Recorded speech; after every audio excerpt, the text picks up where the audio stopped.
છોટાઉદેપુર જિલ્લાના ક્વાંટ તાલુકાના મોટી ટીટોળ પ્રાથમિક શાળા જર્જરિત બનતા બાળકો પાણીમાં બેસીને અભ્યાસ કરવા મજબૂર બન્યા છે. છોટાઉદેપુર જિલ્લાના ક્વાંટ તાલુકાના મોટી ટીટોળ પ્રાથમિક શાળા આવેલી છે. આ પ્રાથમિક શાળા જર્જરિત હાલતમાં છે. 1 થી 8 ધોરણની પ્રાથમિક શાળા આવેલી છે, જેમાં 165થી વધુ બાળકો અભ્યાસ કરે છે. આ પ્રાથમિક શાળામાં બાળકો ટપકતા પાણીમાં અભ્યાસ કરવા મજબૂર બન્યા છે. પ્રાથમિક શાળામાં છતમાંથી પાણી ટપકે છે. વરસાદ પડે અને ફ્લોર પર પાણી ભરાઈ જાય છે. બાળકોના પુસ્તકો અને બેગ પાણીમાં ભીના થઈ જાય છે.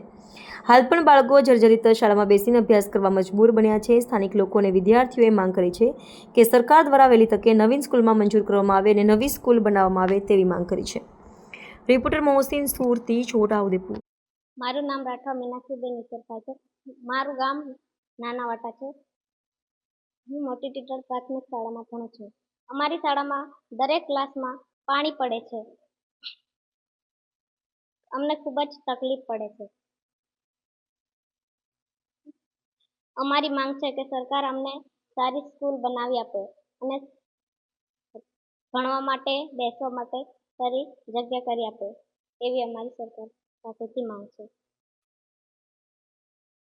છોટાઉદેપુર જિલ્લાના કવાંટ તાલુકાની અંદર મોટી ટીટોળ પ્રાથમિક શાળામાં જે ધોરણ 1 થી 8 ધોરણ છે એમાં બાળકો ભણી રહ્યા છે. એમાં બાળકોને જે તકલીફ પડી રહી છે, જે વરસાદના કારણે જે બેન્ચીસો, જે અમારે કોમ્પ્યુટરની લેબ છે એના અંદર બધું ભીની હાલતમાં છે અત્યારે.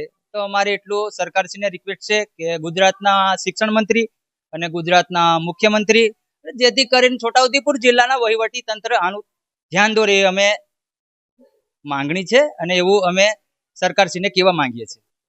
રાઠવા ભાવેશભાઈ, સ્થાનિક આગેવાન. તાલુકો અમારે મોટી ટીટોળ પ્રાથમિક શાળા આ મારે ગામની જ શાળા છે.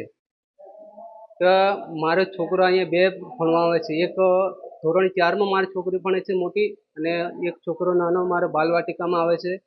તેથી અમે સ્કૂલમાં આવ્યા ત્યાં મને છોકરાએ કીધું કે મારા પપ્પા ત્યાં બેહવાનું પોઝિશન કે પાણી બધું પડ્યા કરે ને અમને સાફ સફાઈ કરવું પડે ને એવું બધું કહે છે. તો અમે નિહારમાં આવીને જોયું ત્યારે બધી રૂમોમાં 1 થી 8 ધોરણ છે અહીંયા અમારી સ્કૂલમાં, તો બધી રૂમોમાં પાણી પડે છે. તો અમારા છોકરા અભ્યાસ કરવા માટે કેવી રીતે અહીંયા બેસી શકે? તો અમારી સરકારશ્રીને એવી માંગ છે કે અમારે નવી સ્કૂલો અમને બાંધી આલે, તેથી અમારે છોકરાઓ સારી રીતે અભ્યાસ કરે એવી અમારી માંગણી છે.